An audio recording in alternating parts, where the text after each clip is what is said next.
Qui est Cybèle, cette déesse que toute l'équipe du Real Madrid honore chaque fois qu'il est champion? Cybèle est une divinité de Phrygie, où elle était connue sous le nom d'Agdistis. C'est sans doute la plus grande déesse du Proche-Orient ancien. Cybèle personnifie sous différents noms, Grande Mère, Mère des dieux, Grande déesse, Magna Mater, la puissance végétative et sauvage de la nature. Elle symbolisait la force vivifiante de la terre et était souvent représentée comme une déesse assise portant une couronne. Son culte impliquait des rituels extravagants exécutés par des prêtres eunuques, appelés Gali, qui se livraient à des danses frénétiques lors des festivals. Aussi est-elle placée au nombre des divinités de la fertilité, et elle partage avec Jupiter, dans la religion romaine, le pouvoir souverain sur la reproduction des plantes, des animaux, des dieux et des hommes. Cette divinité a fasciné les anciens comme les modernes. Montée sur un char traîné par des lions, symbole de la force, elle tient une clé qui ouvre la porte de la terre, où sont enfermées les richesses. Sa tête, du moins dans l'iconographie romaine, soutient des petites tours qui représentent les villes qu'elle protège. À sa naissance, cet enfant était hermaphrodite, c'est-à-dire qu'il possédait le sexe masculin et féminin.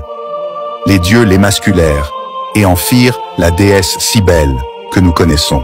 Selon une légende phrygienne, elle aurait été abandonnée toute jeune sur une montagne et élevée par des lions ou par des léopards. Souvent représentée comme une figure royale, Cybèle dégageait à la fois une chaleur maternelle et une autorité imposante. Une légende la plus importante relate ses amours avec Attis, et qui est l'origine ou la transposition des mystères orgiaques et orphiques de la résurrection. La légende la plus populaire de Cybèle raconte l'histoire de sa relation avec Attis, un beau jeune berger. Selon le mythe, Cybèle est tombée profondément amoureuse d'Attis et lui a conféré une grande beauté et des talents. Cependant, leur relation a connu une tournure tragique lorsqu'Attis est devenu infidèle à Cybèle. Dans sa fureur et son chagrin, Cybèle maudit Attis, le plongeant dans un état de folie. Dans son délire, Attis s'est castré sous un pin.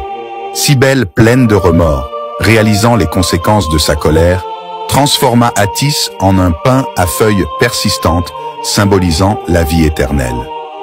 Cet acte représentait la nature cyclique de la vie, de la mort et de la renaissance associée à Cybèle, ainsi que le lien du pin à feuilles persistantes avec la fertilité et l'immortalité. Cette légende de Cybèle et Attis est souvent considérée comme une représentation métaphorique du changement des saisons. La castration d'Attis symbolisant la stérilité de l'hiver et sa transformation en pin, représentant le renouveau et la vitalité du printemps. Il est également interprété comme une allégorie du pouvoir, de la passion et des conséquences destructrices potentielles de l'amour et du désir de la déesse. Cybèle était accompagnée d'une gamme de symboles qui représentaient son essence et son pouvoir. Les lions, en tant que principal animal sacré, symbolisaient sa force, sa majesté et son lien avec la nature. Ils étaient souvent représentés à ses côtés, soulignant sa domination sur le règne animal. La couronne ou couronne murale, portée au sommet de sa tête, symbolisait son autorité royale et son statut de divinité vénérée. Dans ces représentations, Cybèle détenait souvent une clé, signifiant son pouvoir de gardienne des mystères de la vie et de la mort.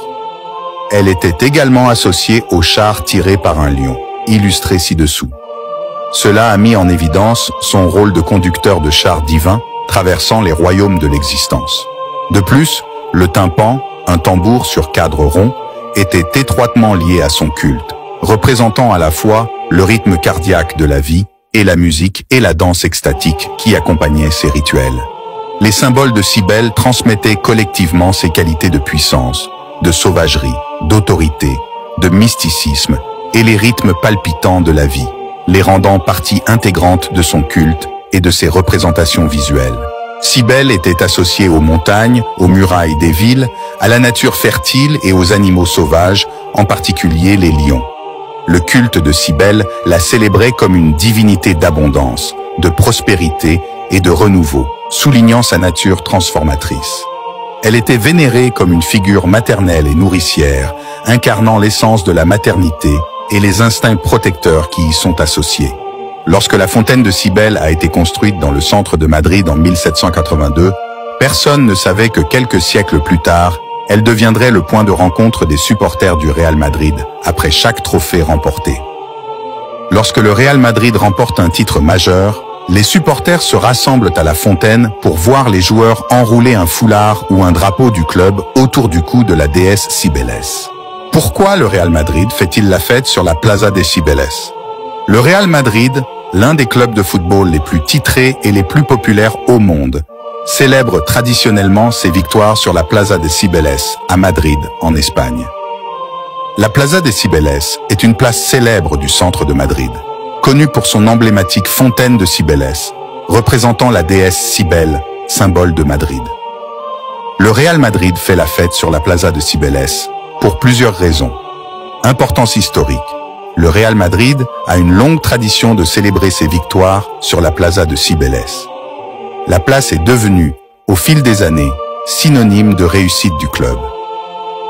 1. Importance culturelle. La Plaza de Cibeles est un lieu central et culturellement important à Madrid.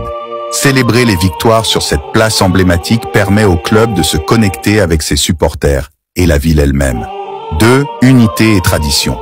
Les célébrations sur la Plaza de Cibeles rassemblent les supporters, les joueurs et la communauté pour partager la joie du succès de l'équipe. C'est devenu une tradition chère aux supporters du Real Madrid. 3. Symbolisme. La fontaine de Cybèle, avec la déesse Cybèle chevauchant un char tiré par des lions, symbolise le pouvoir, la fertilité et la nature. Le Real Madrid, célébrant à cet endroit, ajoute un sentiment de grandeur et de symbolisme à ses victoires. 4. Attraction touristique. La Plaza de Cibeles est une attraction touristique populaire à Madrid. Les célébrations du Real Madrid dans ce lieu attirent l'attention non seulement des supporters locaux, mais aussi des visiteurs de la ville, renforçant ainsi l'attrait mondial du club. Dans l'ensemble, célébrer sur la Plaza de Cibeles est devenu une tradition profondément enracinée pour le Real Madrid, symbolisant le lien du club avec ses supporters, la ville de Madrid, ainsi que sa riche histoire et sa culture.